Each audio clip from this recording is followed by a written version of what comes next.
비록 이 북이스라엘이 하나님의 말씀을 거역하고 불순종의 길을 걸어갔지만 하나님께서는 그들에게 변함없는 이 사랑의 손길을 내밀어 주고 계시는 것을 오늘 본문은 보여주고 있습니다.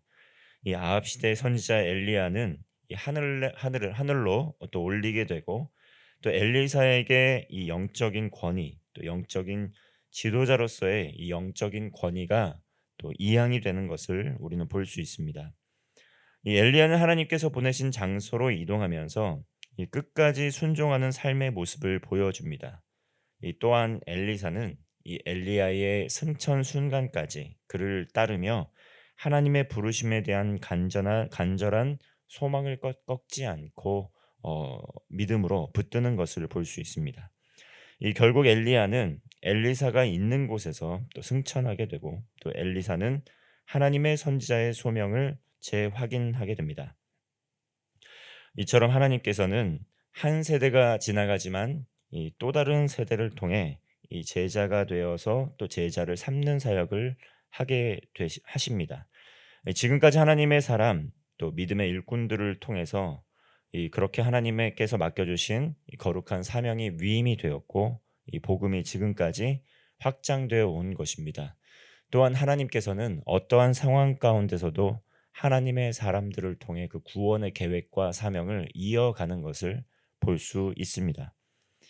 먼저 오늘 본문 1절에서 6절까지는 엘리야가 승천하기 전에 이 엘리야와 엘리사의 그러한 여정에 대한 그런 말씀입니다. 그리고 7절부터 12절까지는 엘리야가 승천하는 장면에 대한 말씀, 또 12절부터 14절까지는 선지자의 직분을 위임받은 이 엘리사에 대한 말씀이 계속해서 이어집니다. 1절 말씀입니다. 여호와께서 회오리 바람으로 엘리야를 하늘로 올리고자 하실 때에 엘리야가 엘리사와 더불어 길갈에서 나가더니 이 엘리야의 소명, 부르심 그리고 또 이 땅에서의 사명이 모두 다 끝이 나고 있습니다. 이 하나님께서는 엘리야를 이 하늘로 올리고자 하셨습니다. 이 장면만 바라보게 되면 우리는 성경에서 유사한 이 몇 가지 장면들을 떠올릴 수 있습니다. 먼저 이 창세기 5장을 보면 죽음을 보지 않은 또 에녹, 하나님과 동행했던 에녹의 모습을 우리는 떠올릴 수 있습니다. 또한 죽을 때까지 기력이 쇠하지 않고 또 죽은 후에도 그 무덤이 사람들에게 알려지지 않았던 이 모세도 이 엘리야와의 유사함을 찾아볼 수가 있습니다. 오늘 본문 말씀을 보면 이 엘리야와 엘리사는 순차적으로 또 길갈, 또 2절 말씀을 보면 또 베델, 또 순차적으로 여리고 또 요단을 거쳐서 또 요단 동편에까지 이동하는 것을 우리는 볼 수 있습니다. 그곳에서 엘리야는 하늘로 또 올리게 되는 것입니다. 이처럼 엘리야가 장소를 이동할 때 스스로 이동한 것이 아니라 이 장면을 보면 엘리야는 여호와께서 보냈노라고 말하며 장소를 이동하는 것을 볼 수가 있습니다. 이 하나님께서는 엘리야와 매 순간 동행하셨고 또 엘리야 역시 하나님의 말씀에 순종하면서 경청하면서 그의 삶의 자리를 이동했던 것을 볼 수 있습니다. 이 엘리야는 이러한 여정을 통해서 또한 또 엘리사의 순종도 우리는 엿볼 수가 있습니다. 하지만 엘리야는 엘리사에게 자신을 따라오지 말고 그 장소에 머무르라고 강권하는 것을 볼 수 있습니다. 이 각기 2절과 4절과 6절의 말씀을 보면 엘리야는 엘리사에게 여기 머물라라고 강권하는 것을 볼 수 있습니다. 이 장소를 이동할 때마다 따라오려는 엘리사에게 여기 머물라라고 강권을 했다는 것이죠. 그러나 언뜻 보면 정말 이것이 그곳에 머무르라는 강권함으로 여길 수 있겠지만 이 엘리야는 끝까지 간절한 믿음으로 순종하면서 이 하나님의 나라의 사명을 이어가는 그 부르심, 엘리사의 부르심을 재확인하는 그러한 과정과 시간을 삼았다는 것입니다. 이렇게 마지막으로 요단가에 이르러서 엘리야는 승천을 앞두고 있었습니다. 그리고 또 엘리야는 엘리사에게 이제 승천하기에 이르러서 무엇을 구하고자 하느냐 이렇게 물어보게 됩니다. 그때 엘리야에게 엘리사가 구한 것은 무엇이었습니까? 부르심의 확신으로 인한 영적인 권한, 갑절의 영감을 달라라고 구하였던 것입니다. 우리 9절 말씀 함께 읽겠습니다. 9절입니다. 건너매 엘리야가 엘리사에게 이르되 나를 내게서 데려감을 당하기 전에 내가 내게 어떻게 할지를 구하라. 엘리사가 이르되 당신의 성령이 하시는 역사가 갑절이나 내게 있게 하소서 하는지라. 엘리사는 이 성령이 당신이 하시는 이 성령의 역사가 갑절이나 내게 있게 하소서라는 이 성령의 충만함을 구합니다. 이것은 이 장자 권한의 위임처럼 이 합법적인 영적인 권한의 승계를 요구한 것입니다. 엘리야와 같이 이 영적으로 성령으로 충만해서 하나님 나라의 사명을 잘 감당할 수 있게 해달라고 그것을 마지막으로 구한 것이었습니다. 이 엘리야의 하나님과 엘리야의 권능을 엘리사는 구하였다는 것이죠. 이 엘리사가 이렇게 구하였던 것처럼 이 선한 일을 행할 능력의 원천은 어디에서 오는 것입니까?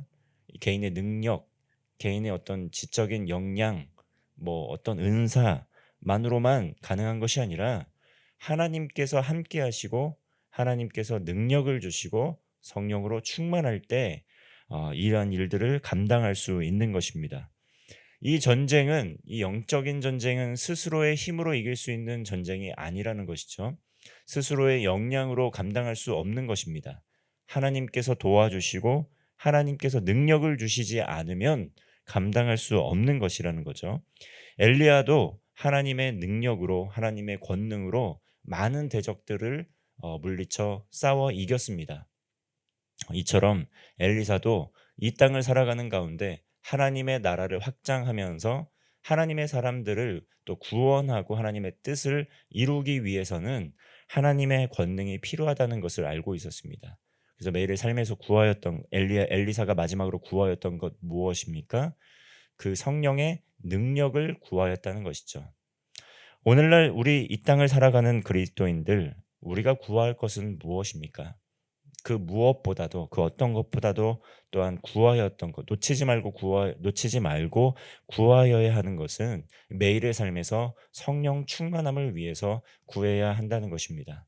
성령 충만함을 위해서 구하게 될 때 우리 이 매일의 삶의 자리에서 선한 일을 행할 능력을 갖출 수 있다는 것이죠. 오늘날 한국 교회가 또 오늘날 우리의 삶에서 이 경건의 모양은 있지만 또 능력, 실제적인 구체적인 행함이 없게 되는 사라져가는 이유는 무엇입니까? 이 날마다 주님의 말씀을 가까이 하고 주님의 뜻을 구하고 또 주님께 기도하고 함께 동행하는 이 성령의 충만함의 역사가 사라지고 있기 때문입니다. 우리가 진정으로 하나님의 그 권능과 역사하심을 경험할 수 있는 것은 단 뭐 일주일에 한 번의 예배를 통해서 또 아니면 단 한 번의 순간의 어떤 사건을 통해서 이루어지는 것이라기보다는 매일의 삶에서 일상의 삶에서 늘 하나님께 묻고 또 하나님의 뜻에 순종하고 또 하나님께 또 구하는 가운데에 하나님과 동행하심 가운데에 이 성령이 충만함의 삶을 살아갈 수 있다는 것입니다. 먼저 그 시작점에서 엘리사는 그것을 정확하게 구한 것이죠. 내가 이 일을 감당하기 위해서, 이 소명을 감당하기 위해서 하나님의 영의 능력이 필요합니다. 그리고 하나님과 동행함으로 매일의 삶에서 하나님의 음성을 듣고 하나님의 말씀을 듣고 그 말씀을 따라 순종하게 될 때 이 일을 감당할 수 있노라고 고백을 한 것입니다. 이러한 것들 어떻게 성취될 수 있느냐? 엘리야는 이야기합니다.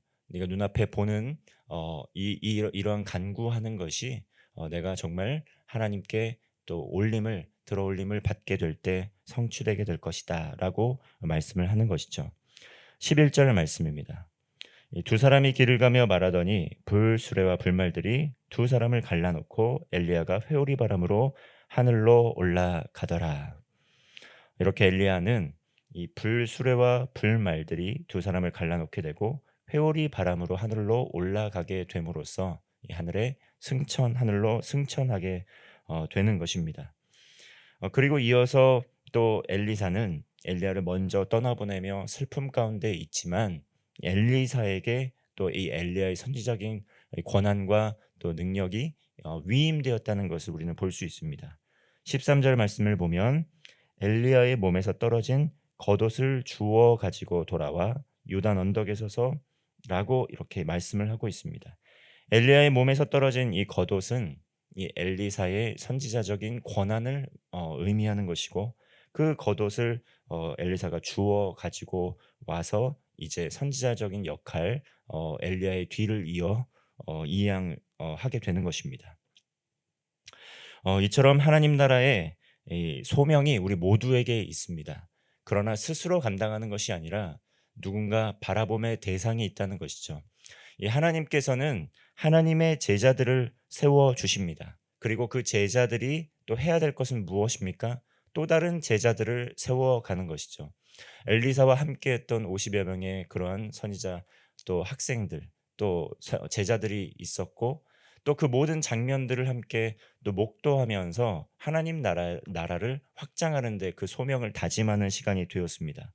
제자가 되고 제자를 삼는 사명, 이 우리 모든 그리스도인들에게 있습니다. 또한 우리 아름다운 교회도 이 제자가 되어서 또 제자를 삼는 사명 가운데 헌신된 그러한 사명을 가지고 나아가고 있습니다. 먼저 제자가 되고 또 제자를 삼는 그 하나님 나라의 거대한 소명, 우리에게 있음을 잊지 말아야 한다는 것이죠.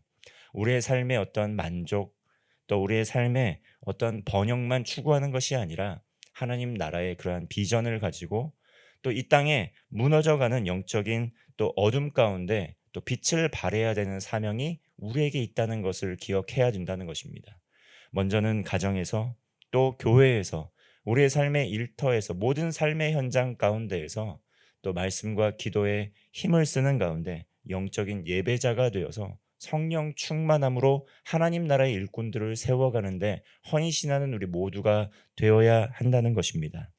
이것은 우리들만의 개인의 힘과 노력으로만 되는 것이 아니라는 것을 기억해야 합니다. 그러므로 이 교회 공동체 안에서 모든 성도들 서로 사랑하기에 힘쓰고 서로를 위하여 기도하고 또 서로 뜨겁게 사랑하는 가운데, 또 가정에서, 교회에서, 또 세상으로 나아가서 하나님 나라를 이루어가는 거대한 소명을 잘 이루어야 한다는 것입니다.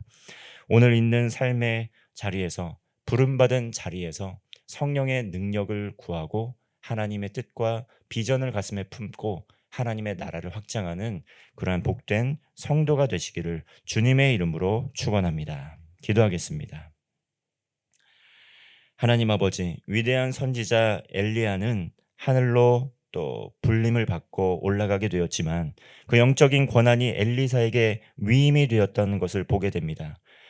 또 엘리야도 영적으로 성령으로 충만했지만 또 엘리사도 그러한 간절한 소망함으로 성령 충만함을 또 받아 하나님 나라의 소명을 이어가는 것을 보게 됩니다. 하나님께서 믿음의 선진들을 통해서 우리에게 주신 이 거룩한 사명, 오늘도 말씀과 기도에 힘쓰는 가운데, 서로 뜨겁게 기도하고 교제하는 가운데 하나님의 나라를 성령 충만함으로 확장하며 나아가는 복된 성도의 사명 잘 감당하게 하여 주옵소서. 어디에 있든지 무엇을 하든지 가정을 위해서, 교회를 위해서, 나라와 민족을 위해서, 세계 열방을 위해서 땅끝까지 복음을 증거하라 명령하신 그 사명을 가슴에 품고 하나님의 나라를 확장하는 복된 하루 되게 하여 주옵소서. 특별히 교회의 환우들을 기억하여 주시고 육신의 연약함으로 낙심치 않게 하여 주시고 말씀과 기도에 힘쓰는 가운데 치료와 치유의 회복의 은총도 허락하여 주옵소서. 어디에 있든지 무엇을 하든지 늘 하나님의 뜻을 구하며 하나님의 나라를 이루어가는 복된 하루 되게 하여 주옵소서. 예수님의 이름으로 기도하옵나이다. 아멘.